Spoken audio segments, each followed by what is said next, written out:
Now let's go meet some nice policemen. They're good guys. Come on, let's go. I'm the bad guy? Yeah.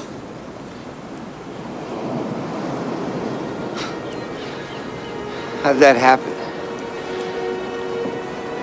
I did everything they told me to.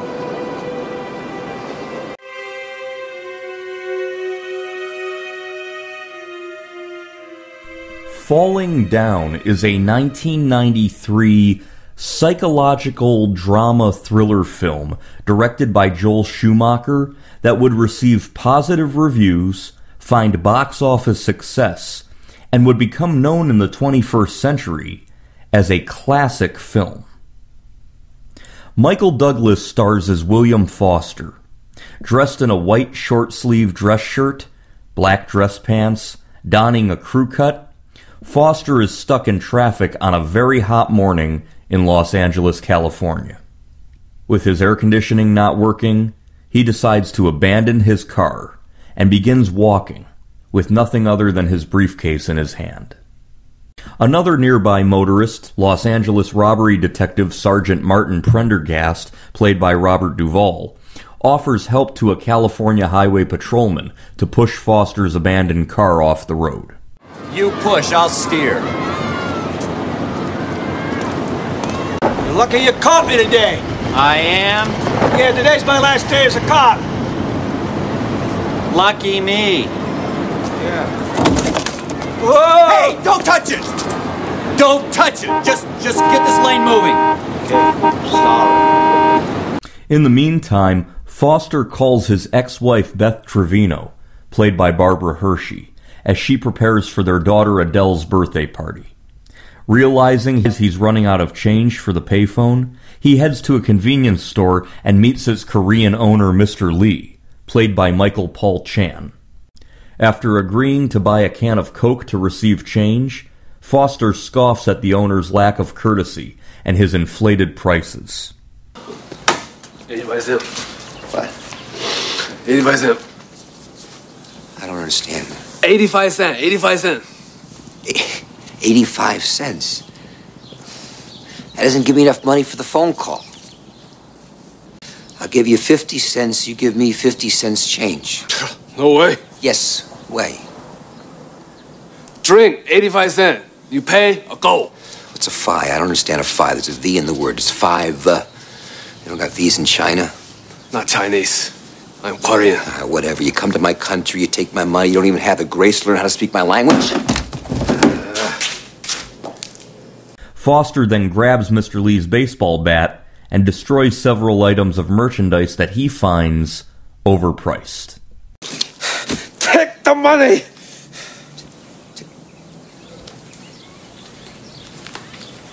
You think I'm a thief? No. See, I'm not the thief. I'm not the one charging 85 cents for a stinking soda! You're the thief! Donuts. Package of 6, how much? $1.12. Oh! Too much. Aspirin. Price? $3.40. Oh, please.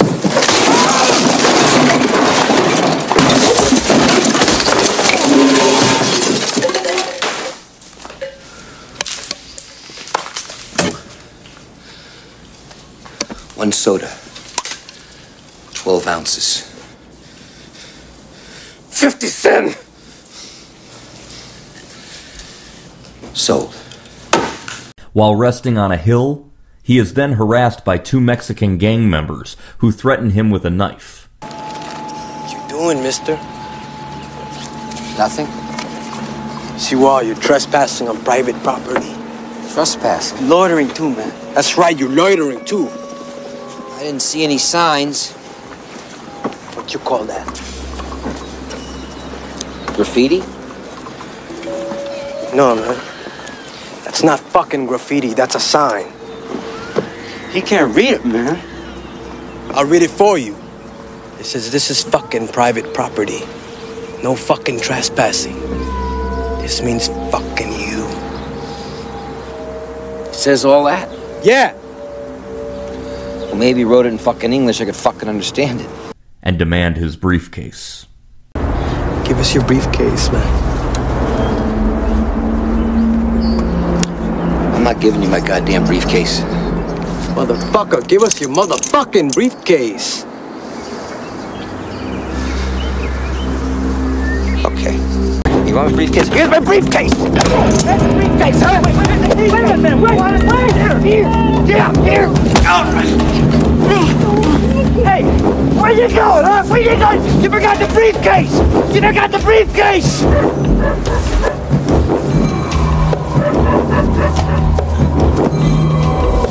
I'm going home! At the police station, Prendergast is clearing out his desk during his final day of work. He is pranked by the other guys who often berate him for sitting behind a desk, in particular after he was wounded in the line of duty. He has a close friend in Detective Sandra Torres, played by Rachel Ticotin, and speaks on the phone to his anxiety-riddled wife Amanda, played by Tuesday Weld. Say it. I'll be home soon. No, say it. I'll be home soon, and I love you. The two are preparing to move to Lake Havasu City, Arizona, home of the assembled London Bridge. London Bridge is falling down, falling down, falling down. London Bridge is falling down. Help me out now, come on. My fair lady. You my fair lady? Once a trophy wife, she has not fully recovered mentally from the loss of their daughter from sudden infant death syndrome. Detective Brian, played by Steve Park, brings Mr. Lee over to Prendergast, assuming his store had been robbed. I know it's your last day and you want to get home before you get killed and all, but... Yeah, Brian, I'm still working here. Okay, well, this guy's a little excited. Okay. Mr. Lee, come on in. What do you say, Brian? You know, I don't know. Mr. Lee is Korean. I happen to be Japanese in case you never bothered to notice. Sorry. Mr. Lee, speak English, okay? Sure. Sit down. What do he look like? White man, white shirt, tie. What color was his tie? Cutter? Yeah. I don't know Cutter. The guy attacked me, okay? He bust up my store. I'm lucky to be alive. Okay, let's just try and relax, Mr. Lee. Now, what did he steal from you? Did not steal. Attack me, okay? Say you're gonna fix my prices. Bust up my merchandise. He didn't rob you? The guy crazy. I told him, take my money. He say no. He called me thief. Then he break up my merchandise. Then he buy a soda and take off. He bought a soda, you mean he paid for it? I told you, the guy crazy. I'm sorry, Prendergast. I thought this was a robbery. Okay. Come on, Mr. Lee. We have to go talk to somebody else. Prendergast finds himself intrigued by the situation. The guy take my baseball bat. You sell baseball bats? No. Keep a defense. You know, on the counter. Defense. You mean he stole your baseball bat, but he paid for the soda? Oh, this guy's discriminating. That still doesn't count, Mr. Lee. Come on, let's go. Thanks, Prendergast. Okay. The gang members catch up to Foster, attempting to kill him in a drive-by shooting. After they shoot several bystanders, the driver crashes the car. Foster, not wounded, picks up an Uzi from the gang members, shoots one of them in the leg, and takes their bag of weapons. At a fast food restaurant, Foster pulls a gun after the manager tells him that it is too late to order breakfast. After reassuring the frightened patrons that he does not intend to harm them, he decides to order a burger, only to lament his frustrations about false advertising. See, this is what I'm talking about. Turn around, look at that. You see what I mean? It's plump, it's juicy, it's 3 inches thick. Now,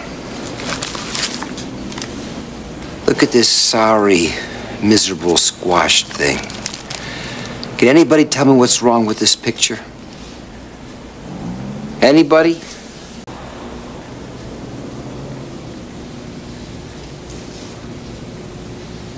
Calling home once again, Bill tells Beth that he intends to make it home for his daughter's birthday. I want to let you know that I'm coming home for her birthday. No, you listen to me. This is my house now. I pay the rent. I mean, you don't even pay child support. You just can't walk in and out whenever you feel like it. Don't talk like that, Beth. I have to come home. I have to bring her a present. Beth calls the police, telling them that she fears Bill may attempt to violate the restraining order that she has against him.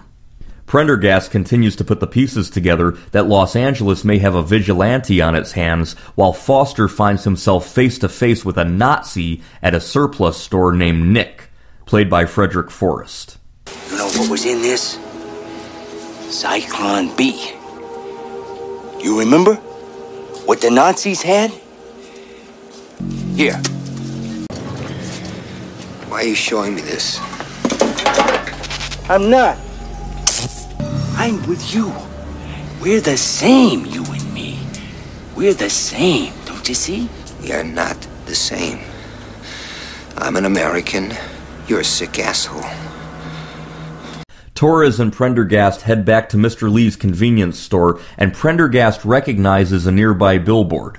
Running up the hill next to the store, he realizes that the abandoned car he moved earlier belongs to the vigilante. I know who this guy is. Who is he? He had this personalized license plate. What the hell was it? It was weird. It said, Defense.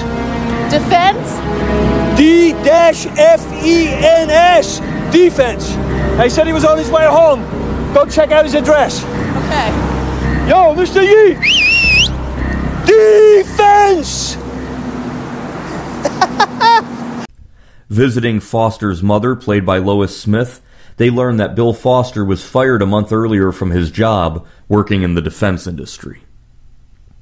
As Foster continues his one-man warpath across Los Angeles towards his wife and daughter's home in Venice, Prendergast tries to get to him before it is too late.